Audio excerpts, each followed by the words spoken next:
Hello दोस्तों, मेरा नाम अर्जुन कुमार, आपका अपने यूट्यूब चैनल KGJS अकेडमी में आपका स्वागत है। तो आइए हम जो मैं स्टार्ट किए थे एशियंट हिस्ट्री, उसमें हम एक पार्ट बताए थे सिंधु घाटी सभ्यता के बारे में। उसमें बताए थे सिंधु घाटी सभ्यता। अगर आप उस वीडियो को नहीं देखें तो कृपया देख लीजिए। उसमें पूरा डिस्कस बताए थे सिंधु घाटी सभ्यता के। लगभग 5 शायद इसका वीडियो आया था, आप उसको देख लीजिए, काफ़ी अच्छा होगा। ठीक इसके बाद क्या है, सिंधु घाटी सभ्यता के बाद वैदिक काल या आर्य समाज आता है। आज हम इसके बारे में पढ़ेंगे, पूरे डिटेल से पढ़ेंगे। इसमें भी क्या होगा कि एक धीरे धीरे से वीडियो आएगा, इसका भी 5-6 पार्ट में जाएगा। अगर इस पूरे वीडियो को, अगर पूरे चीज़ को अगर हम एक ही वीडियो बना देंगे तो क्या होगा, वीडियो काफ़ी लंबा हो जाएगा। उसके बाद जो फैक्ट हम आपको समझा रहे हैं उसमें थोड़ा सा प्रॉब्लम हो जाएगा। तो हम नहीं चाहते हैं कि थोड़ा सा समझने में क्या दिक्कत हो, क्योंकि समझते हुए लिखना काफ़ी अच्छा होता है। तब घबराने की कोई बात नहीं है, बिल्कुल आसान भाषा में आप समझिए, पहले लिखिए। क्योंकि जीएस एक ऐसा सब्जेक्ट है, शुरू में आपको बोलते हैं है ना, इसका भी एक फैक्ट होता है। जैसे आप मैथ पढ़ते हैं तो मैथ में क्या होता है, जब तक आप बेसिक नहीं पढ़ते हैं ना, जब तक आप बेसिक नहीं पढ़िएगा तो मैथ भी समझ में नहीं आएगा। सेम यही सब का जीएस का भी, जीके का भी यही हाल है। हिस्ट्री का भी, हिस्ट्री या तो आप हिस्ट्री ले लीजिए या तो पॉलिटिकल आप ले लीजिए। आप किसी सब्जेक्ट पढ़ते हैं ना, जब तक आप उसको स्टार्ट पॉइंट जो नहीं पढ़िएगा, उस कहानी के माध्यम से जब तक आप नहीं पढ़ेगा, थोड़ा समझने में दिक्कत होगा। हालांकि यह चीज़ आपको किसी भी बुक में आपको मिल जाएगा। या तो लूसेंट की बात कीजिए या तो आप किसी बुक का बात लीजिए ना। आजकल सबके पास 5-6 बुक ऐसे रहता है, सब इसी लिखा है। लेकिन एक फैक्ट क्या होना चाहिए वो हम चाहते हैं कि हम आप लोग के बताएं। तो पहले फैक्ट बारे में देखेंगे, इसका फैक्ट क्या है और क्या क्या चीज़ इसमें ध्यान रखने की जरूरत है और एग्जाम के दृष्टिकोण से क्या क्या मैंने रखता है। तो चलिए, अभी तक अगर हमारे चैनल को आप लाइक और सब्सक्राइब नहीं किया तो कृपया कर दीजिए और बेल आइकन दबा दीजिए, क्योंकि आपको पता होना चाहिए कि हमारे इस चैनल पे जीके और जीएस की एक बेहतरीन तरीके से तैयारी किया जाता है और प्रत्येक सुबह को एक करंट अफेयर्स भी डाला जाता है। तो आप घबराने की कोई बात नहीं है। और एग्जाम को भी एग्जाम का तैयारी करते हैं तो आपको जीके और जीएस कहीं भी आपको पढ़ना नहीं पड़ेगा। तो चलिए स्टार्ट करते हैं। हाँ, इसका जो काम था हम उसमें बताए थे कि 2500 ईस्वी पूर्व से है ना, 1750 ईस्वी पूर्व तक चला था। क्या था, 1750 ईस्वी पूर्व तक चला, इसका काल रहा था। यानी 2500 से 1750 ईस्वी पूर्व तक थे, ये उल्टे उस टाइम चल रहा था, है ना। तो इस हिसाब से इसको चल रहा था। इसके बाद क्या हुआ, इसकी समाप्ति हम पूरा डिटेल से बताएं। इसके बाद क्या हुआ कि भारतीय समाज में, भारत की सभ्यता में, भारत की जमीन पर क्या हुआ, वैदिक काल का आरंभ हो जाता है। कौन से काल का, वैदिक काल का आरंभ हो जाता है। हमको याद यही देखना है कि इसके समाज में क्या क्या डिफरेंस था और इनके समाज में क्या क्या डिफरेंस था। हालांकि इनके समाज से बिल्कुल अलग था। ये क्या था, ये शहरी था। ये शहरी था तो क्या, ये ग्रामीण होगा, ये ग्रामीण था ये। क्योंकि ये जो इंडिया आया था, वो जब ये इंडिया आया था ना, वो चारागाह को खोजने के लिए आया था। कौन गाह को, चारागाह। क्योंकि ये अपने साथ क्या था, बहुत से ऐसे पशुपालन ये जानवर को अपने साथ लेकर आया था। जैसे आप देखे होंगे, अब किसी भी गांव के बगल में आप देखते हैं क्योंकि अभी भी इसका थोड़ा सा अंश आप देख सकते हैं कि एक जो होता है, जो भैंस पालने वाला होता है, हम भैंस पालने वाला होता है, जो बहुत सारे भैंस को लेके क्या होता है, एक शहर से दूसरे शहर को जाते हैं। क्यों जाते हैं कि वो चारागाह के माध्यम, चारागाह को खोलने के जाते हैं, प्लस वो उसका व्यापार भी करता है। आप उसको ऐसे, इसको आप समझ सकते हैं बात को, है ना। तो आप इसको ऐसे भी समझ सकते हैं।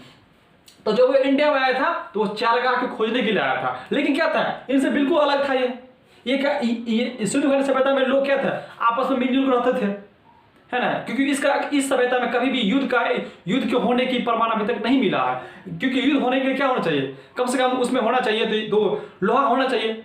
जैसे कि लोहे का औजार थोड़ा बनेगा, ऐसा नहीं कि इन लोगों औजार नहीं बनाता था, औजार बनाता था, लेकिन इन लोगों को पत्थर टाइप को औजार आता था। क्योंकि इन लोग में तो ये लोहा का आविष्कार हो चुका था, तो इससे बिल्कुल अलग था ये। आइए देखते हैं कि इस समाज में क्या क्या फैक्ट बन सकता है। क्योंकि शुरू का स्टार्ट पॉइंट है तो इस तरह हम समझना बिल्कुल जरूरी, अच्छा लगता है। तो चलिए स्टार्ट करते हैं।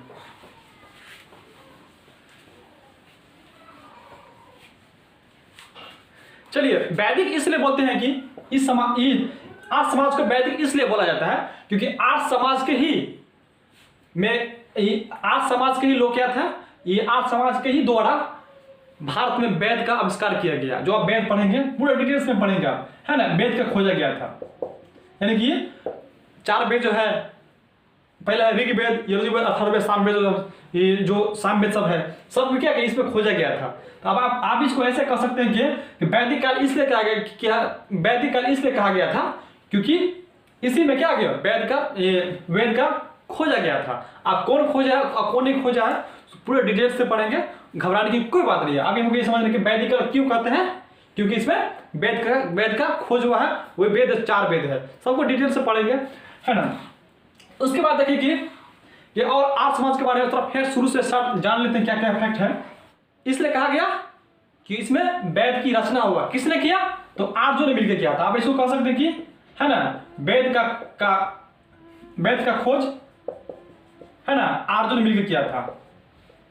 आर्य एक जाति है, उससे क्या किया, इसका खोज किया। इस कारण से या तो इसको आप वैदिक काल बोल सकते हैं, या तो इसको आप आर्य समाज इसको बोल सकते हैं, है ना, इसको बोल सकते हैं। और यहाँ से क्वेश्चन बनता है कि आर्य जो आए थे, है ना, आर्य का मतलब यहाँ पूछ लेता है, इसका अर्थ क्या होता है, तो आप खुद यहाँ से आप अर्थ लगा सकते हैं, है कि जो आप वेद की जो शिक्षा की ज्ञान की खोज कर सकते हैं, वो आप कहीं ना कहीं क्या था, वैदिक सभ्यता से, सिंधु घाटी सभ्यता से बिल्कुल ये क्या था, अलग था ये, क्योंकि इसके पास क्या था, हर तरह के लोग इसमें रहते थे, विद्वान भी था, योद्धा भी था, और जो युद्ध करने वाला भी था, है ना। तो फिर आगे धीरे धीरे जब इसकी समाज की स्थिति पढ़ेंगे तो बिल्कुल आसान से पढ़ेंगे। फिर इसका अर्थ समझ लीजिए, इसका अर्थ क्या होता है, यानी कि अगर आर्य का अर्थ पूछा जाए तो आर्य का अर्थ क्या होता है, श्रेष्ठ होता है। यानी अगर इसका अर्थ अगर पूछा जाए, इसका अर्थ होता है श्रेष्ठ।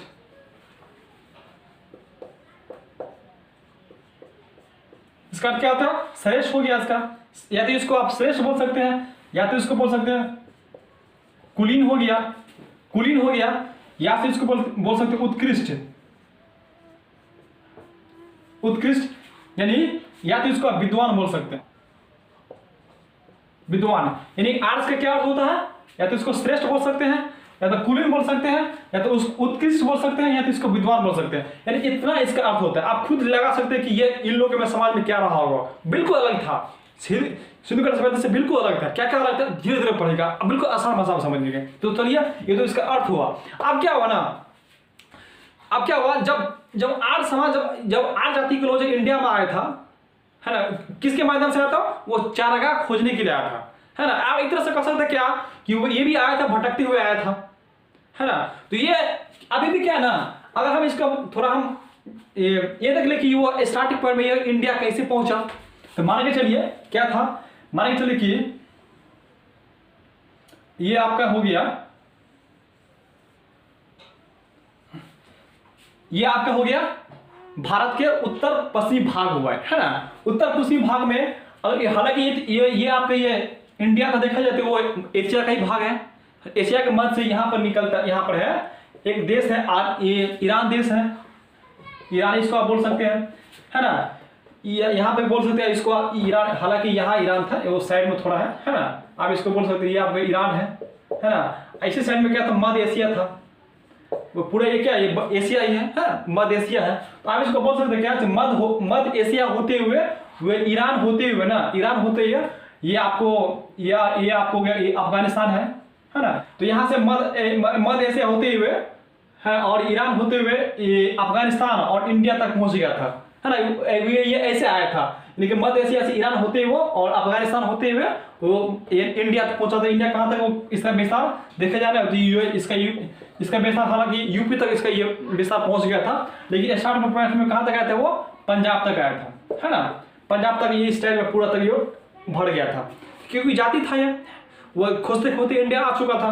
तो अब इसी के बारे में पूरा पढ़ेंगे। पहले आज देख लेते क्या कि जो हम बताएं कि इस होते आया है, वो मध्य एशिया होते हुए, ईरान होते हुए और ये इंडिया पहुंचा था। हालांकि यह किसका देन है, तो ये मैक्स मुलर जो है वो मध्य एशियाई निवासी है, उसका देन है ये। लेकिन अभी भी क्या है, कुछ विद्वान अभी भी इसके आगमन को लेकर, इसको क्षेत्र को लेकर सबने अलग अलग तर्क दिए हैं। तो थोड़ा देख लेते हैं क्या कि किस किस ने कौन अपना तर्क दिया है इसके निवास स्थान के बारे में। तो चलिए इसका निवास स्थान के बारे में थोड़ा सा आज देख लेते हैं।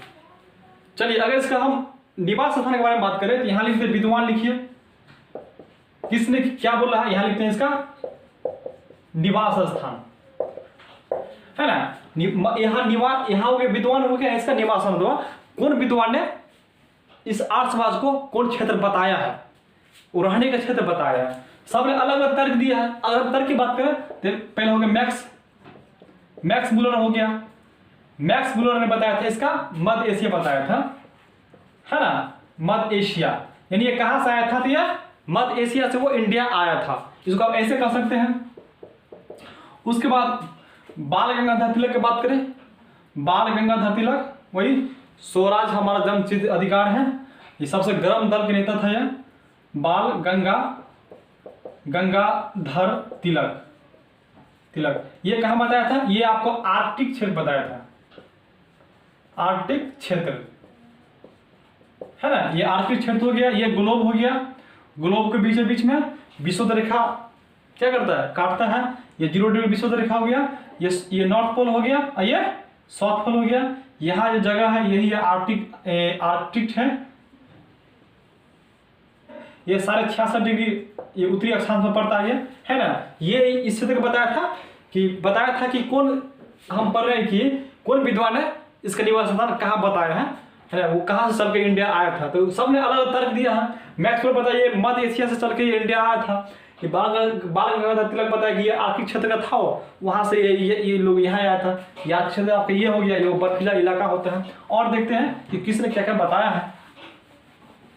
उसके बाद एक और देख ले, एक और है स्वामी दयानंद यानी स्वामी दयानंद हो गया, जो आर्य समाज के संस्थापक है। इसने बताया था तिब्बत, ये बताया तिब्बत का क्षेत्र पता है, तिब्बत जानते ही है, चीन के साइड में पड़ता है ना। ये आपका यहां से पूरा क्या है, ये आपको जम्मू कश्मीर हो गया, ये सब पूरा यहां से लेकर यहां तक चीन है, चीनी में वो तिब्बत है। तो ये क्या बताया स्वामी दयानंद ने बताया था, तिब्बत का क्षेत्र बताया था। तिब्बत का क्षेत्र इसको आप ऐसे बोल सकते हैं, है ना, तिब्बत का क्षेत्र इसको बोल सकते हैं। चलिए एक और है विलियम जोन्स, है ना। विलियम जोन्स ने क्या बताया था, यही विलियम जोन्स एशियाटिक सोसाइटी का स्थापना जो कोलकाता में किया था, है ना, वो ये किया था। इसने बताया था, इसका निवास स्थान बताया था, इसका जो निवास स्थान बताया था यूरोप बताया था। हाँ, यूरोप जो पड़ता है, जो इंडिया से एशिया के ठीक एशिया के या फिर एशिया हुआ तो यहाँ पे यूरोप है ना, ये पूरा यूरोप हो जाता है, ये यहाँ से यहाँ आया था, ये बताया था विलियम जोन्स ने, यूरोप का क्षेत्र बताया था। एक विद्वान और है जो पूछ लेता है,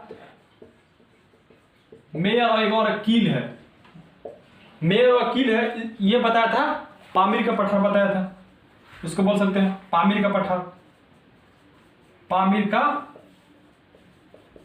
हो गया, है ना। तो मेयर और कील जो था, एक विद्वान भी है, अलग अलग विद्वान है, इसके क्षेत्र को पामीर का पठार बताया। तो हम देख ले कि अभी भी विद्वान जो है इनके मूल निवास स्थान के बारे में मतभेद है।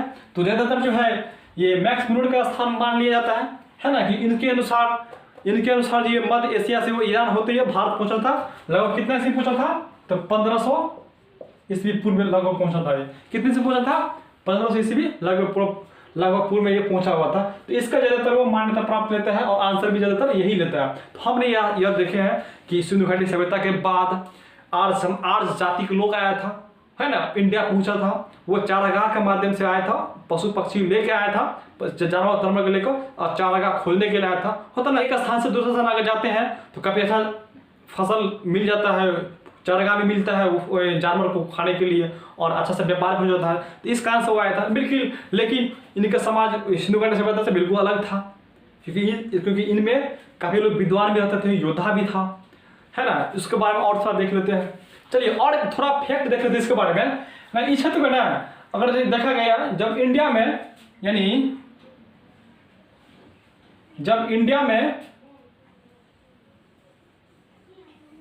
जब मान के चलिए इंडिया है इस साइड में आया था, तो आपको पता होगा इस क्षेत्र में सिंधु नदी, रावी नदी, चिनाब नदी सब बहता था लगभग 7 नदी, है ना, 7 नदी का क्षेत्र था ये।